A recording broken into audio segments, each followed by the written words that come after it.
what is relatively new, but we'll have some perspectives here today. Graduate employability is an important area of research, especially in increasingly unstable and precarious job market. Financial stability, job security, and career progression are primary concerns for most aspiring and practicing workers, personally for myself, and I imagine for a few people in the audience. It's becoming evident that employability is a developmental process that requires leadership and resilience to craft one's career.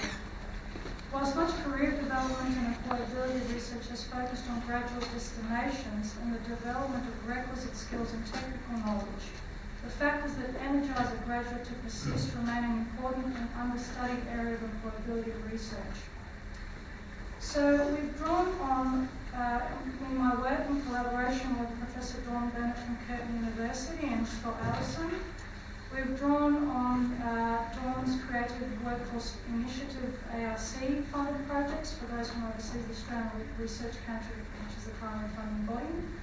So Perth and Netherlands studies on creative industries, a new ARC funded project called Making Music Work, industry research and educational research. The core themes of the framework that we've developed include career and graduate employability as a hero's journey or journey metaphor, heroic leadership as an epistemic, energising and ecological skill set for career growth, the heroic imagination, self-authorship and cognitive career development. The third area of the heroic imagination, defined by leading thinkers Franco and Zimbardo as the development of a personal heroic ideal, which can help to guide a person through times of trouble and crisis. The imagination is particularly important because it allows one to think about one's past, present and future self in respect of the career identity, to reflect upon one's failures and successes. So these are the 10 areas of we have identified in the model, being story, metaphor, adventure and travel, inspiration, lifelong learning, transrational, purpose and meaning, paradox, creativity and imagination, and intelligence. The first area is adventure and travel, which corresponds with the idea of the hero's journey, that everyday heroism involves some type of quest. The idea of travel in particular is quite prevalent in the creative industries, where individuals have to travel overseas in order to find employment because opportunities are scarce.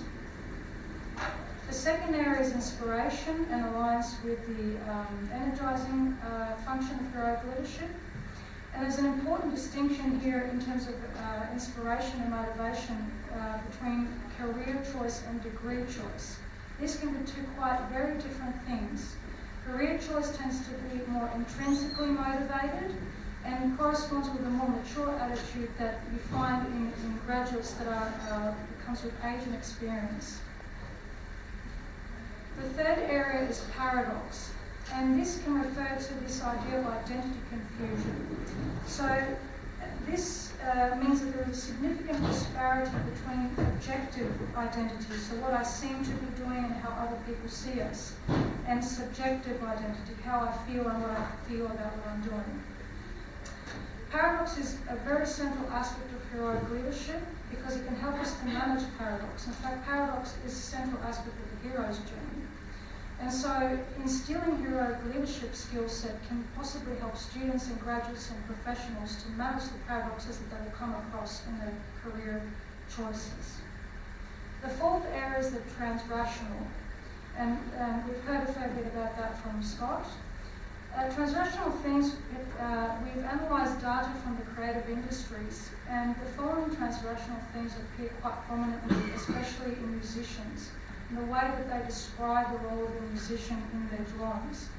This includes, for example, time, suffering and joy, a musician listening with their heart, and the symbol of a heart or multiple hearts that they draw to describe themselves is very prominent. The fifth area is purpose and meaning. Dick and his colleagues talk about how sense of calling overlaps conceptually with heroism and its three dimensions, transcendent summits, which links to transrational sense, and aligns one's work with a broader sense of purpose, life, and social goal. This very good colleagues are Jewish writing research, medical, one of the special languages that we are doing, I believe, and then war, conceptual heroism and empirical survey between that and here. The idea by how heroism, which is a leadership of state to alleviancelessness, ornament, associated with ornament meaning something that's a student and a big laziness and creative comes up students. So develop especially heroic writing skill set and so alleviate helping the idea of leadership laziness. I help to the sixth one is metaphor, which is obviously very central to their heroes' focus.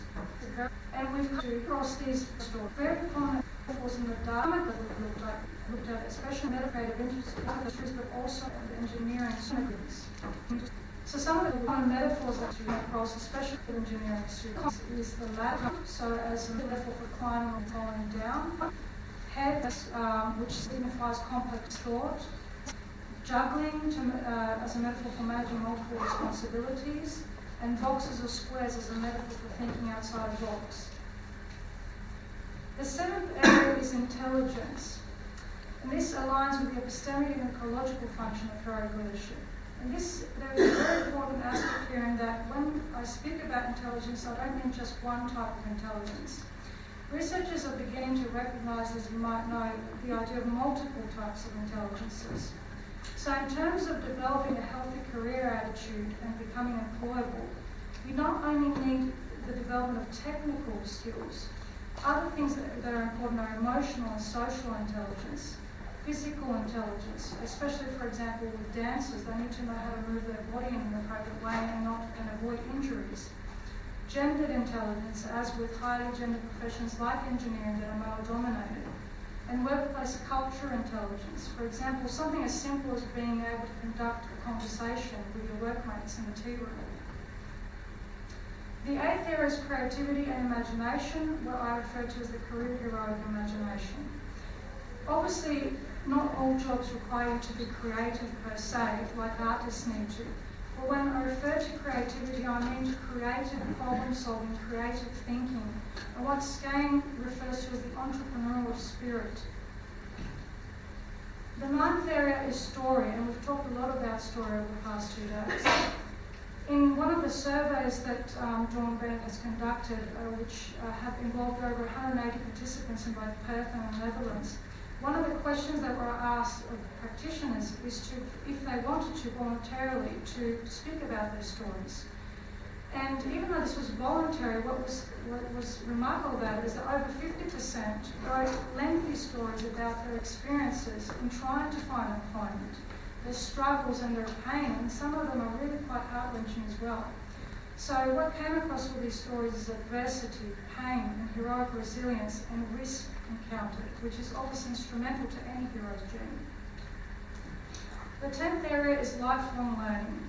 Ongoing professional and personal development is essential to healthy workforce, career identity, and knowledge and wisdom across the lifespan relates to being able to intrinsically motivate oneself and continue to inspire ourselves and others.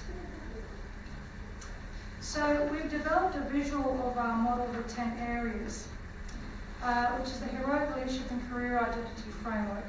In terms of the visualization, this model is cyclical, as is representative of the hero's journey, and it denotes the presence of multiple hero's journeys in a person's lifespan. It's dynamic and temporal in accordance with heroic leadership dynamic, and it's spiral, and we've talked a lot about this in terms of denoting transformation. In our model, career identity is always unfolding, in flux, and dynamically engaged with our past, present, and future career selves. So where to from here? So personal reflection is the development of writing a social model for career identity, and heroism so broadly. The recognized stepwise of social is referred to as my own children, and some of you might be familiar with 70 psychiatrist Joe's thing for 1977 for prosthetic models clinical care. And it is for an extremely model and care, an extra care, influential has been in clinical counted in health biomedical, and it states used to body as a dominant model that the mind and so wide separate. Social model terms of heroism, by leading by tourism scholarship and excelling colleagues. Talk about the results of a series of studies how clearly show the series of heroism, leadership, social, psychological, and physical benefits, both for the proactor and physical environment.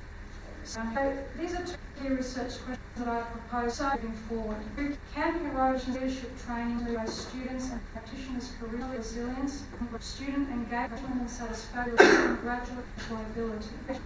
Secondly, can a heroically informed and led career path hold a protective function in alignment with the Rankin Sellers work against the uncertainty of the 21st century job market, making the student, trainee and graduate mentally, physically, socially and morally career ready? So these are some potential applications that I foresee in applying this model in empirical research. Developing workshops and training programs, integrating heroic leadership training and heroism education as part of higher education, both at the undergraduate and the postgraduate curriculum.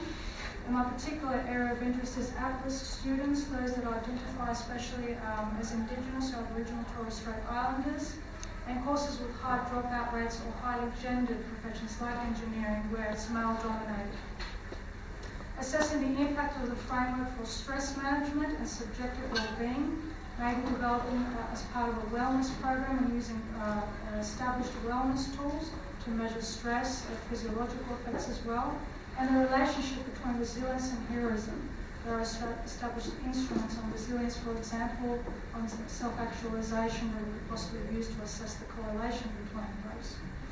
And application and testing would need to be done with a range of mixed and innovative methods, a mix of quantitative and qualitative, and of course various cohorts. So at the moment we're looking at these areas in terms of creative industries. Eventually we'll be looking at in terms of engineering, and it will be interesting to see in other cohorts what the correlations would be and the impacts. Thank you.